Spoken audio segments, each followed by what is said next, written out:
Hi, everyone, and welcome to our Worried About Nothing podcast today. Today, we decided to talk about beauty because we've all been noticing there is just so much of it out in the world, and there's such a focus at the moment on things that are not beautiful. So we thought we might try and balance that out a bit. I'm Kim. And I'm Katya. And I'm Danielle.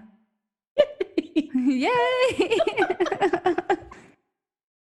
So we were talking earlier about how when we're out in nature at the moment, we're just noticing how green everything is, the leaves and the grass, the trees, and everything just seems so heightened. Everything seems more lush than it normally would this time of the year. So there's an abundance and there's a fecundity, for want of a better word, that I don't remember seeing in previous years. So it's very interesting how that is happening at the moment.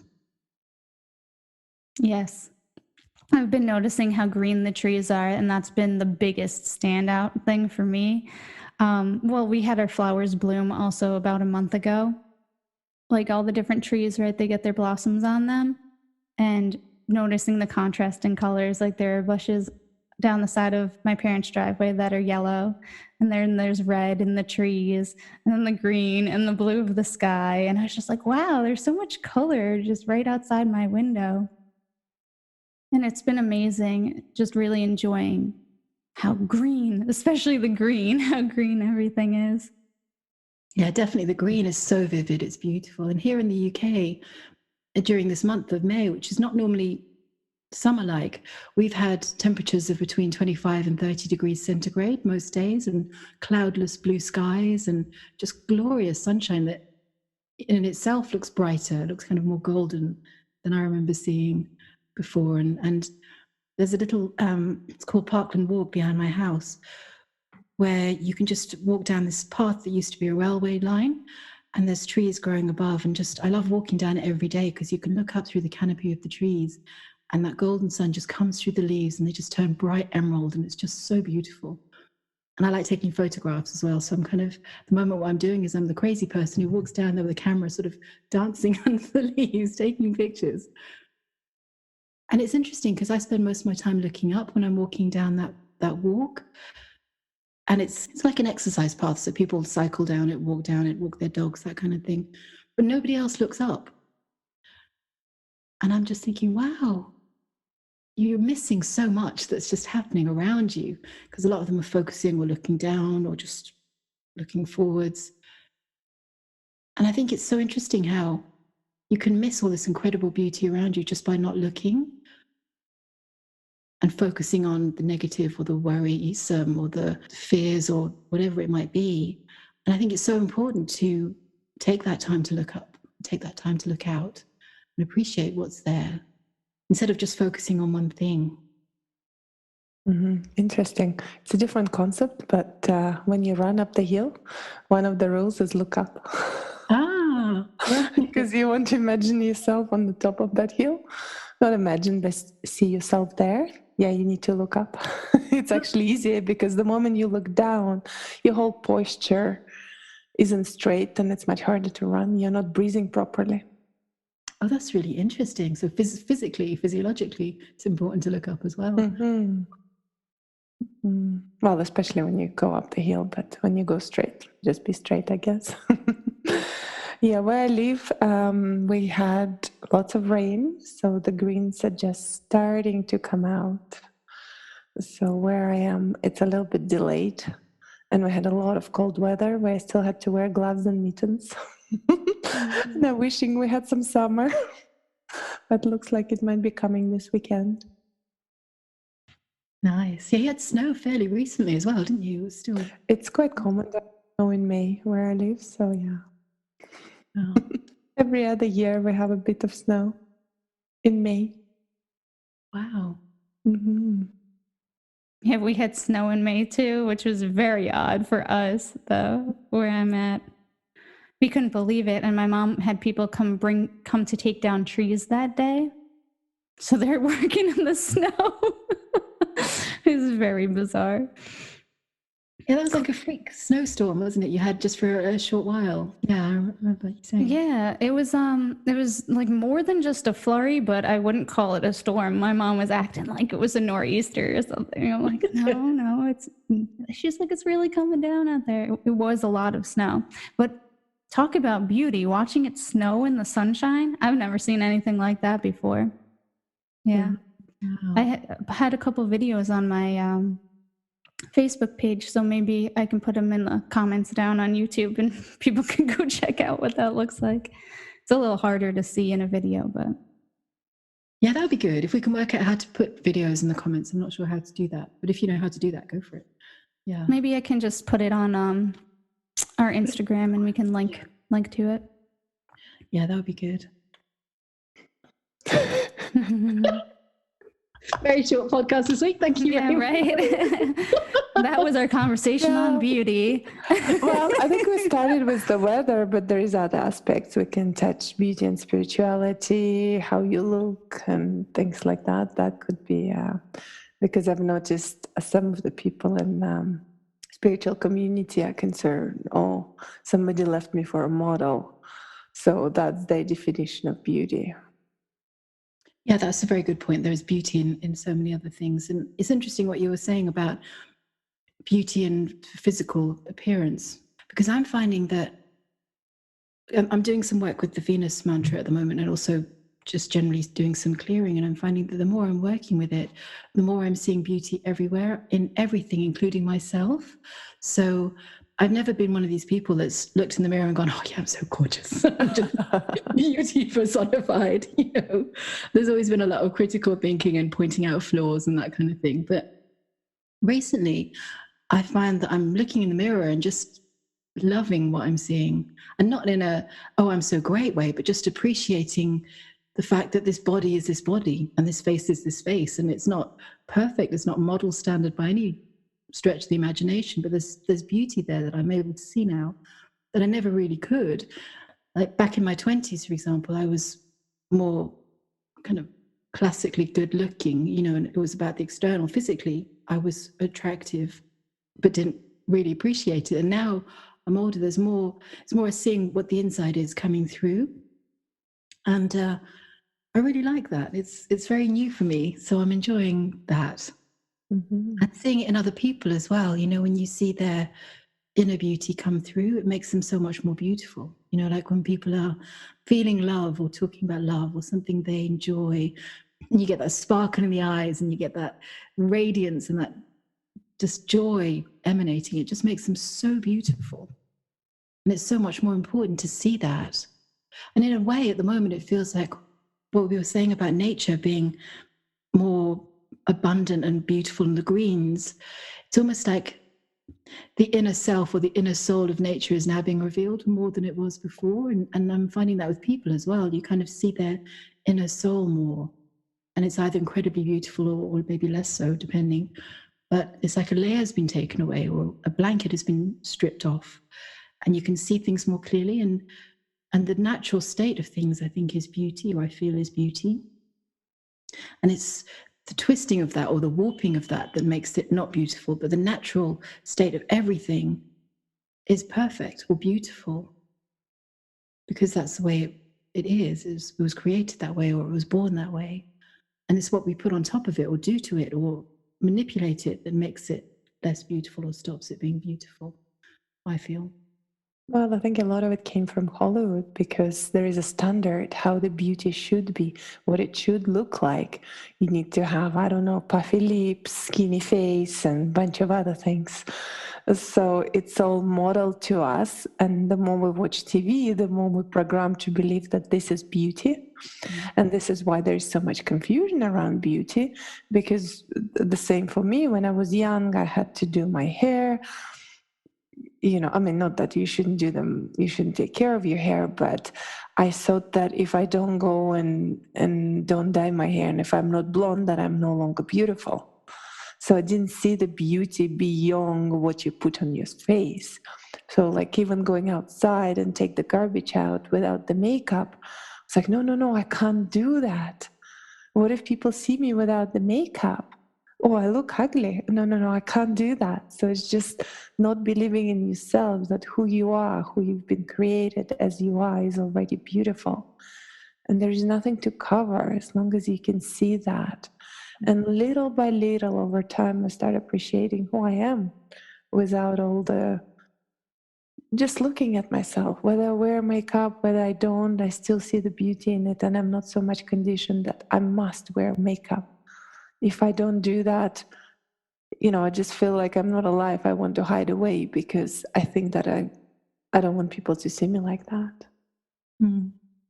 It's interesting in this lockdown period that we're all in that people are kind of relaxing standards of how they appear to the outside world, so you'll see people going to the shop in their pajamas and their slippers and all this kind of thing. And when it comes to makeup, for example, I haven't worn makeup when did the lockdown start? 2 months ago? And I don't know if I will again. I don't know. It's just nice not to have to bother. I used to wear it for work. And since I'm just, at home now, I'm not wearing it anymore. You kind of adjust to what your face looks like without, Right. I think that there's also some sort of balance, right, in anything else. So the way that we present ourselves to the world, kind of like with the dress your truth thing, the way you dress, it can also make you feel a certain way and kind of put you in a mindset to behave at a certain level. It's like wearing more professional attire to the workplace versus wearing business casual or casual if your office allows for it. Sometimes dressing in a certain way actually does something, at least I've found, for my energy. I don't know, I just perform differently. It feels different on the inside. The way I interact with people is different. Sometimes wearing makeup will do the same thing. It's like an added level of confidence, potentially not being distracted that someone's looking at something on your face because your face looks a certain way or something. And this is coming from someone who barely ever wears makeup. But I think I've always tended to the other side of things, of not wearing any makeup, not really dressing up. And it's just kind of like being in a situation where, like, I don't know exactly why I didn't do those things, but I feel like there's something there, the person who like doesn't do it at all versus the person that has to do it all the time. There's not always a freedom in either one, but there can be freedom in both. So I guess it's where it comes from. Like, do you need to be wearing the makeup? Why are you wearing it in the first place? Is it because you love putting makeup on? You love the way it makes you feel? You love it, not just how you look more, but it just makes you feel more you, like it's a real loving thing versus needing to put it on. I can't go outside without it. I can't let anyone see me without it. And the same on the other side is like, are you free not wearing makeup? Or is it more like, well, I just can't do it right? Or I feel like I look weird wearing it, or, but you'd like to. That's, just that difference. Yeah, that's the motivation of it. So are you wearing it to enhance yourself, or are you wearing it to hide yourself? And the other extreme is, are you not wearing it because you're so happy and confident being yourself, or you're not wearing it because you feel inadequate in some way? Or, it's all where it comes from, isn't it? The driving motivational impetus. Yes, thank you for making that much more succinct. I summarized. Perfect. I think I needed that. Well, it can also come down to the discipline, because if you're just staying at home and you can feel a little lazy, you don't want to do certain things, but there could be some beauty in putting the makeup on. In a way, it's like painting. But as you said, as long as there's no attachment and you're okay with either, whether you're wearing it or not, but it feels right to put it on, then it's fine. As long as you're not limited by it. Like I used to be when I was young. I just couldn't go outside. I was so attached to it. But it's different now, and sometimes when I get up and I have time and I put it on, as you say, I do feel a little bit different. In a way that I feel like I organize myself and I found time for myself, and it's beautiful too. Yeah, it can be part of the routine as well, kind of like you say. It's the put your makeup on, that means you're ready for the work day, you know, whereas like today, for example, Sunday, I think it's Sunday, and I've got Sunday hair and I don't care. But, you know, if I was going to work, I'd have to do something more less bird's nesty with my hair. I like your little poem. Yeah.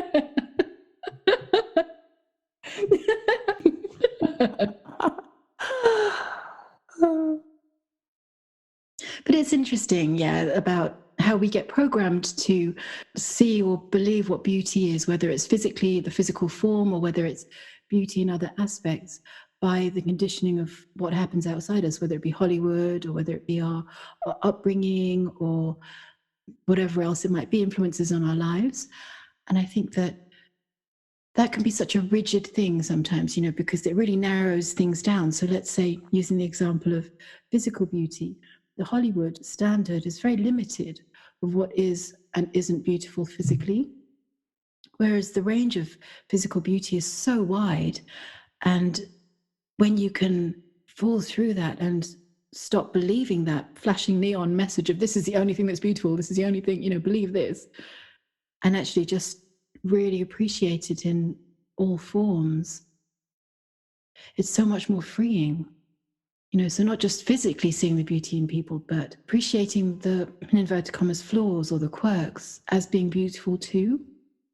And it gives you that freedom of being as well, in a sense, in that you're not trying to, it's like wearing an emotional or a mental corset. You know, you're not trying to squeeze yourself into this rigid standard.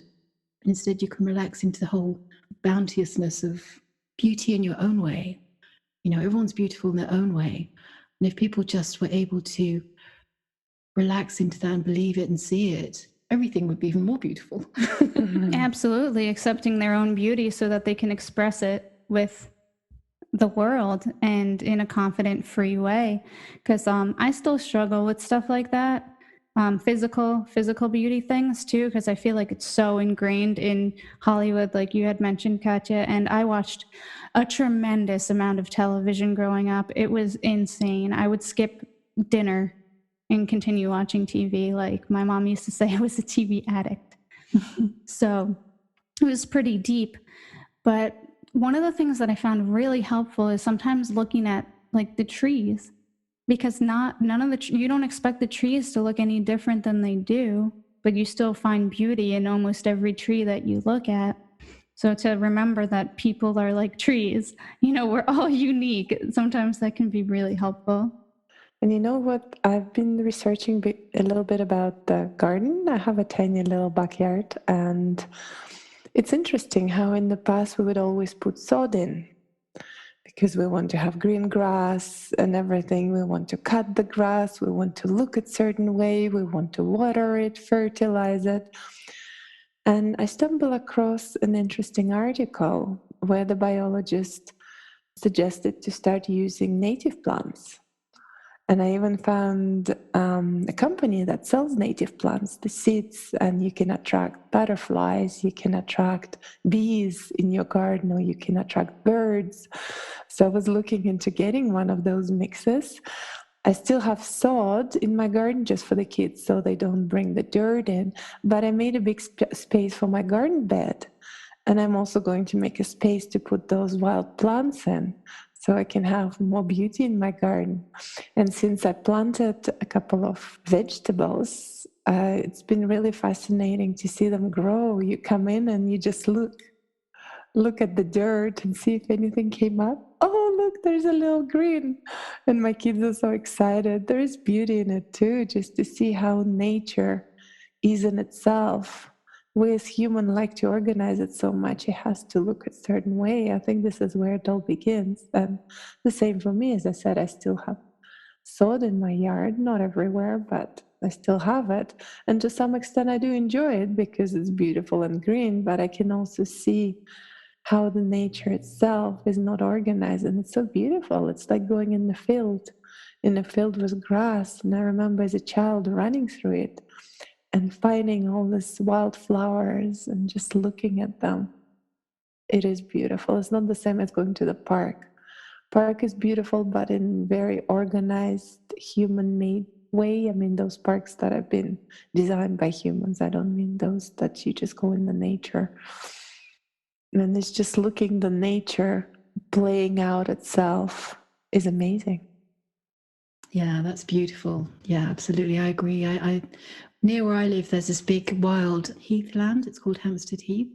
And it's, I don't know how many acres of just wild countryside. So there's forests, ancient forests, and just wild plants. There's no structured flower planting or anything like that.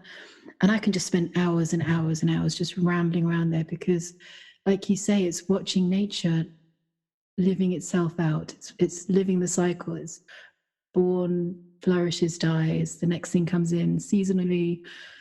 And it's just so perfect in itself. And the wildlife that are there as well.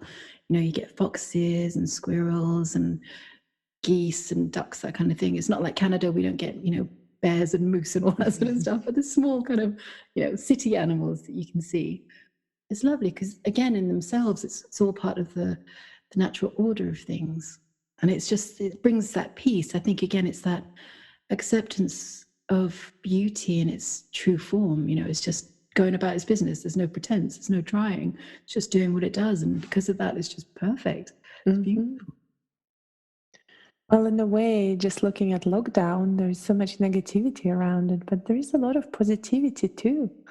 I've noticed my friend's husband, because they didn't have a chance, they don't really go into the city now with the kids. They spend more time together. And he said, oh, I don't actually spend enough time with my kids. So now he gets up in the morning and sings with and does something with them. And it's really beautiful to see.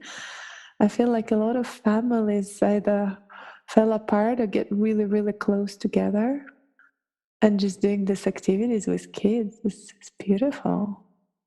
And, you know, with the wildlife, when we went for a little trip out of the province, as I said, there was just so much bear activity. I mean, it is quite common at this time of the year, but considering there are not that many people around, we would see one or two. And this time in 2 days, we saw 6 bears. So it just tells you that there are less cars, there are less people around, and the nature is becoming to flourish because there is no interruption from the humans, although there's a bunch of people standing by the road and taking the pictures in their cars, of course, not outside. Yeah, that's true. And you see all these photos of cities that are normally filled with smog. Suddenly you can actually see the skyline because there are less cars, less pollution. And all those pictures you see on social media as well of all the animals coming into the cities and wandering the streets, and you don't know how real all of them are. Some of them are spoofs, I know, like the ones that have the Loch Ness Monster walking through the streets of Scotland, you know, but for some of the other ones, it's lovely. Like you say, it's kind of nature will always come back. It's like we put all the people into the cities. But if we were living on the nature, on the land, and taking care of it, as I said, just looking into some of the permaculture principles, how you just go and look at the forest and then you wonder, you have to water your lawn and I'll do it again. You have to you have to water your grass. And when you go to the forest, it's not needed. And then you look at it and the ground is covered. So in the nature, nothing is left naked. It's all covered. And then when you dig a little bit, you find this beautiful, abundant soil that you don't see in your ground. So when I was looking into those principles, how the whole agriculture is destroying the land, it's cracked, it's everything. But if you look at permaculture, it's all about living organisms and how you can do it yourself. You can create your own beautiful compost and, you know, just find with some principle cover it up for the winter, and here you go, your soil start flourishing, and then you can grow beautiful vegetables. So if more people were understanding the nature and living with the nature, I don't think we would have so many problems as we're facing right now, especially in the big cities, because it's all going to the office. And I'm thinking, well, all the people look at the jobs. It's like, what am I going to do? There are no jobs. But People used to live just on the land. They would create their own jobs. Yeah, that's lovely. I mean, that's really, that's kind of the dream. You know, one day I'd love to do that. Just own some land, just live off the land, live in a tree house, you know, have my own woodlands. And just live off what you grow. So it's that cycle again, going back to nature, you know, you grow the vegetables, you grow the food, then you eat the food, and then you grow more. And it's just back to basics almost, or back to that purity. You just lose track of, and you lose touch with completely living in a city. Yeah, I've been really impressed with my friend Katie. She lives in New Jersey and they do not have a big yard whatsoever, but she gardens. She gardens a lot. She's done like the natural flowers, kind of like the ones that are native to the area, but she also grows food. And it's amazing. She had a couple of us over one night and she cooked us food from her garden. She made us all like specialty pizzas kind of thing. So some of the ingredients didn't come from the garden, but a lot of what she cooked us did. And the amount of beauty in her sharing that, because she just loves gardening so much. She loves cooking and sharing it with people. And it was just really, really beautiful. It was probably one of the most special nights that I've had with my friend group in a really long time. There was just this energy about it that was really incredible. How did it taste? Did you notice the difference in the taste? You know, what she made is not something that I would normally eat, so I can't compare it to something that I would have had at another time, but everything she made was delicious. It's just when I looked into those permaculture design, a lot of people were saying that when we go to the store, a lot of food is actually missing. It's pretty much, there isn't much in it because it's all the fertilizers that we use, but they're lacking a lot of things that I found in nature. So when you eat it, it's like eating a paper. Of course, you get some vitamins and stuff, but it's not nearly as nutritious as it used to be. And one of the guy who had his own garden, he was based on permaculture. He was giving his food to the neighbors, and they were all impressed how juicy and sweet the food was. Just even carrots and tomatoes and everything that he grew, even the greens, the salad, they were sweet and juicy. So I found it really interesting how disconnected we are from the land and from the food that we grow. Plus, when you grow it with love. You don't necessarily say, "Oh, I'm here 9 till 5" or whatever. Usually, those are pretty long shifts, though, when you work in agriculture. I think when there is love in growing food, you can taste it. And I've recently tasted a milk that was done on a little farm in BC. And wow, what a taste difference. You can actually smell the cow. I mean, I know it's pasteurized, but it tastes different. You can actually taste the love in it that the cows were taking care of.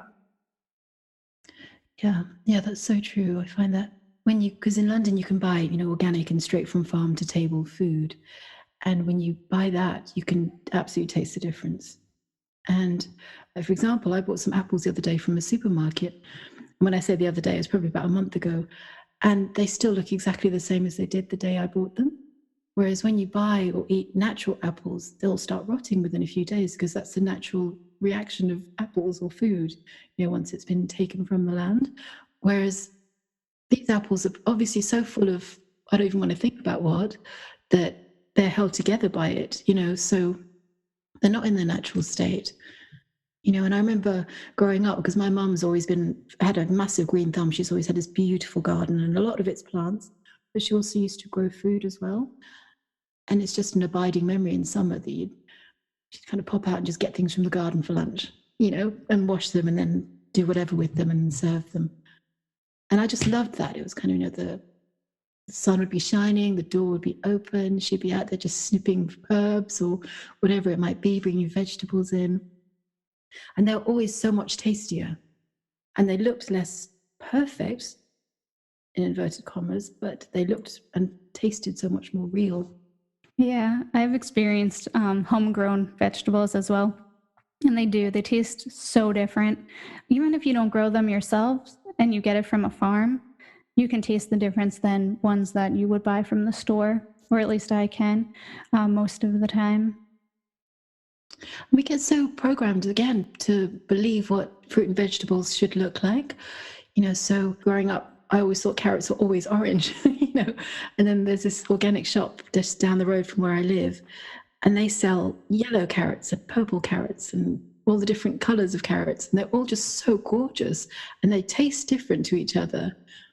And you look at the display, and they've got all these vegetables out and all the beautiful colors. You've got yellows and oranges and greens and purples and reds, and it's just like a rainbow, a feast for the eyes.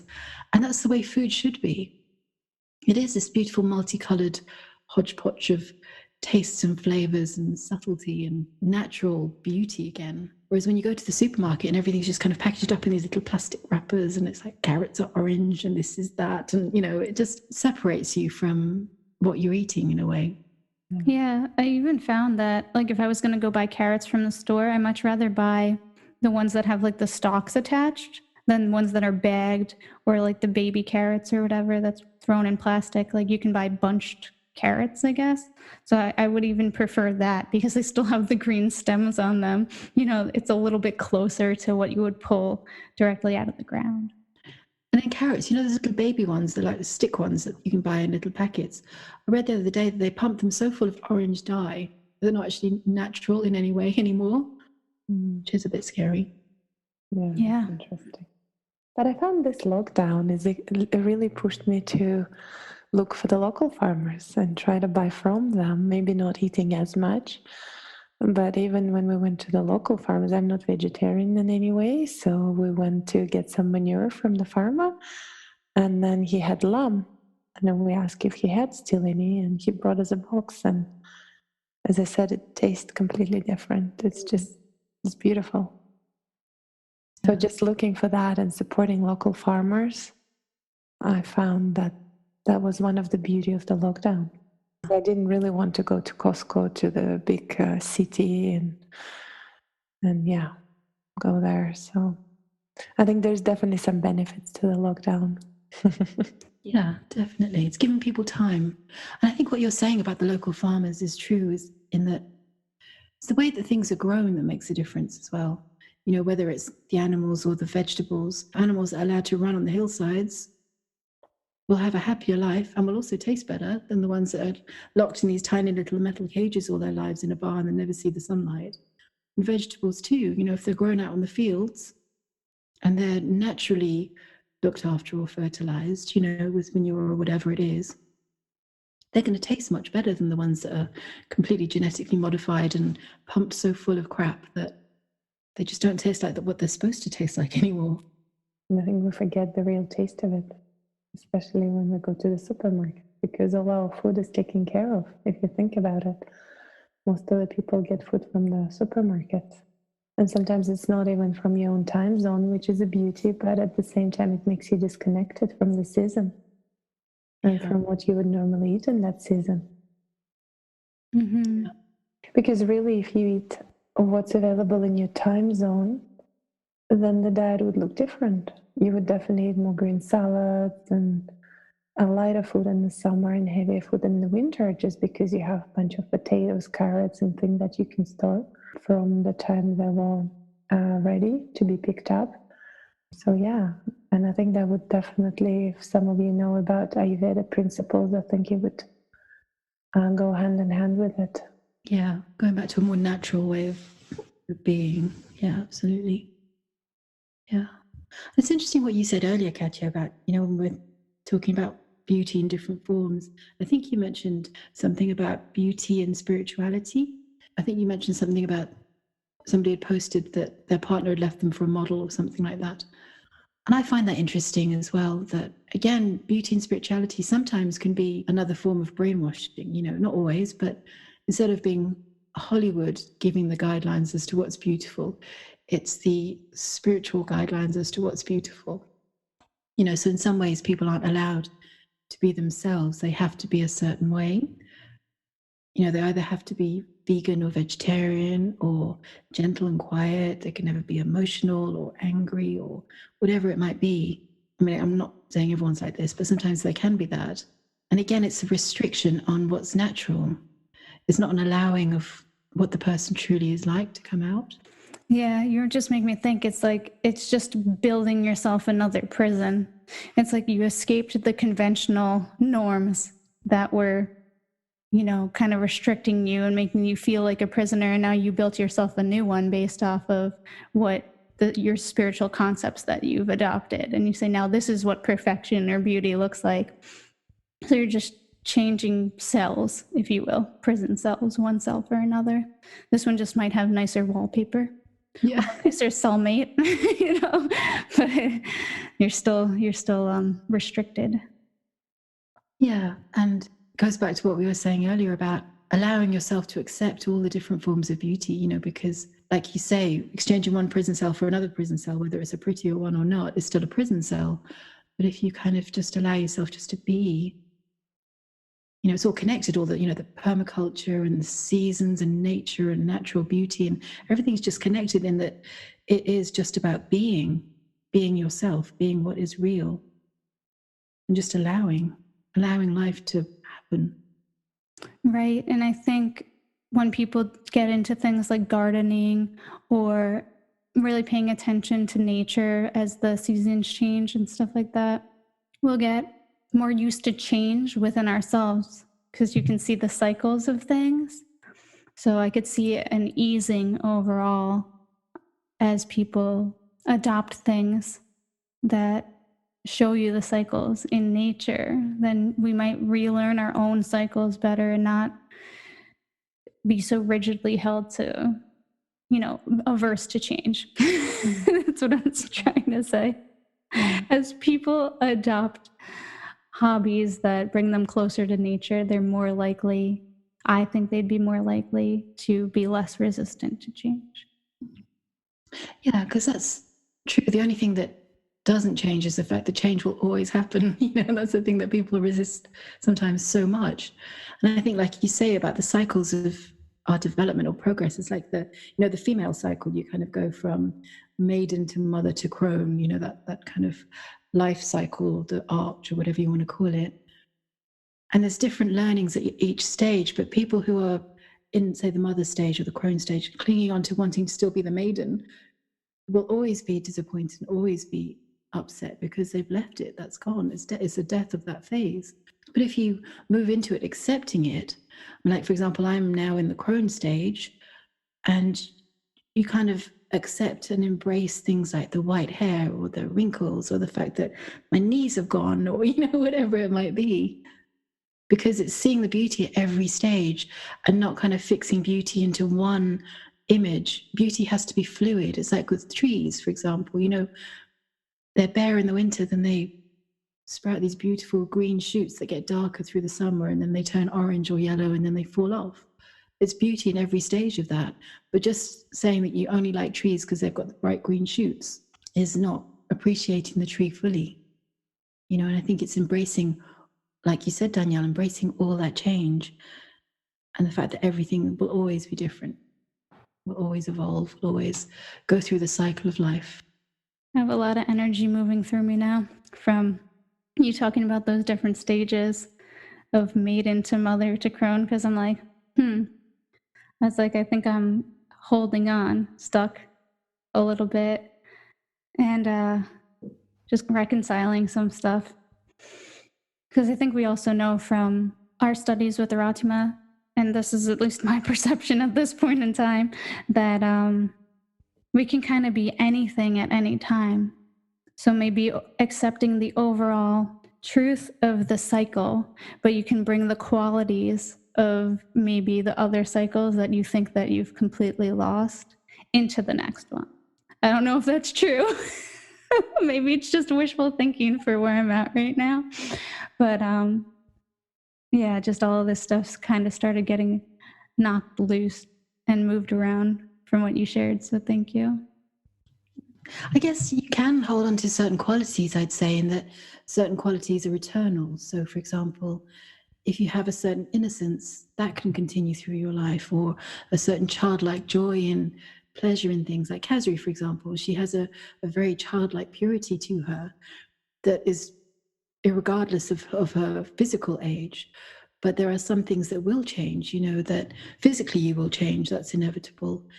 And with that kind of archetype or that arch, there's a certain journey that generally tends to be made as well, in that by the time you get to the crone stage, you have a certain life experience, which means that you, in theory, will have accumulated some more wisdom than you might have had in the maiden stage, whereas you might not necessarily have lost that lightness then, because you can still carry the lightness from the maiden stage, but because of your increased knowledge and wisdom, there might be more of a gravitas to it, or there might be more of a depth to it.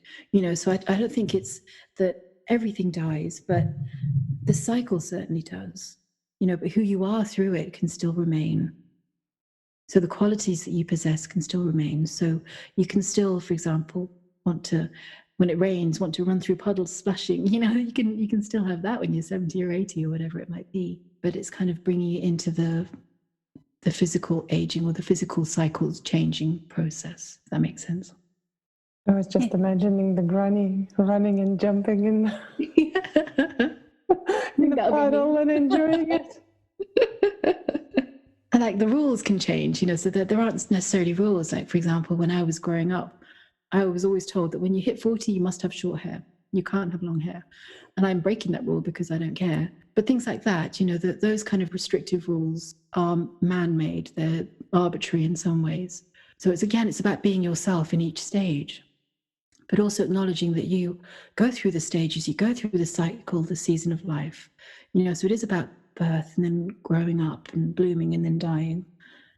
That's inevitable, but it's how much you are prepared to or want to or allow yourself to fully be in every moment at each stage is what's beautiful. And bringing yourself through it, bring yourself into it. So all the qualities of joy and love and creativity or whatever it might be can come with you. But I remember when it's only a few years ago, it wasn't that long, but I found myself really grieving, and I'd never thought I'd do this, and I can't remember if I've spoken about this before, but I found myself really grieving for the children that I'm never going to have. I never wanted kids, but somehow that had to happen in a way, I guess, to sort of say goodbye to that mother stage, even though I left it several years ago. Maybe mentally or emotionally I didn't, but that's part of the process, because I think I'm at the age now where it's physically impossible for me to have natural children. So that's part of the giving up as well. Talking about the evolution or the phases, there can be such beauty in death as well. I remember when my dad passed away, it was a long time ago now, was it 15 years or something? But we were with him by his bedside, and he was in a coma, so he wasn't aware of us being there, but there was a certain beauty in the purity of it and of us just being with him. And there was a lot of family stuff and drama that came up as well, but underneath all of that, it was just a pure knowing that he was dying. We knew that he was dying, and we knew it wasn't long. We knew it was only days, and the fact that we were there and we were able just to sit with him, and there wasn't any false hope, there wasn't any huge waves of emotion of anything. It was almost not happy exactly, but there was a real beauty about it. So we could sit there and we could laugh about stuff. We could sometimes hysterically laugh about stuff, and we could cry about things, and we could be in silence together. And then when he did die, there was just that moment. I remember feeling that he's gone, and there was a real finality to it, but it wasn't, there was grief as well, obviously, that I felt, but there was a certain poeticness to it, because it was kind of like, he's come to the end and now he's gone. And you could sort of see the cycle of life. It was kind of just, as he left, there was just his body there. And it was clear it was just the body. There was no soul there. There was no spirit there. There was no energy there. And then as he left, I could almost see it, him leaving his body. And there was just a real sense of, now he's nowhere but everywhere, somehow. So I think there can be beauty in a lot of things, if you look. Yeah, you reminded me of an experience that I had once, and I had that realization. Well, I don't know if it was a realization, but I had that same type of feeling, and it wasn't conscious to me. I was expressing something similar to what you had just expressed, that when someone I knew, their parent had died, and I was reflecting on the situation and expressing it to someone else. I was like, I feel like part of her might be in a plant somewhere, and part of her might be here, like that. Her energy was like now kind of dispersed into different locations. But before that point in time, I wasn't conscious that I felt that way. But at that point in time, when I was like, yeah, I really feel like this is true. It was an interesting experience because I had no idea that I thought that. It's interesting what it can bring up. I mean, another thing I remember about when my dad died was that how, in some ways, death can bring out the strength of the life force. So when death happens or you're around death, you can feel so alive, and you hear about people sometimes, couples, for example, who feel that if somebody they love dies or there's a death in the family or whatever it might be, there's this overwhelming urge almost to procreate. It's like to bring life in to almost not balance the death, but it's the flip side of the coin. And I can understand that because I remember when my dad died, there was just such a strong surge of knowing that I was alive that it was almost like I had to share that with somebody in that way. It was interesting. I'd never experienced that before. And it wasn't that I mentally or physically wanted a baby, but it was kind of just the life spark kicked in somehow. So that was our podcast about beauty. We covered a few topics there. Thank you for listening. If you have any comments or questions, please just put them in the section below the YouTube video. And please tune in for our next podcast, which will happen next week. Thank you. Bye.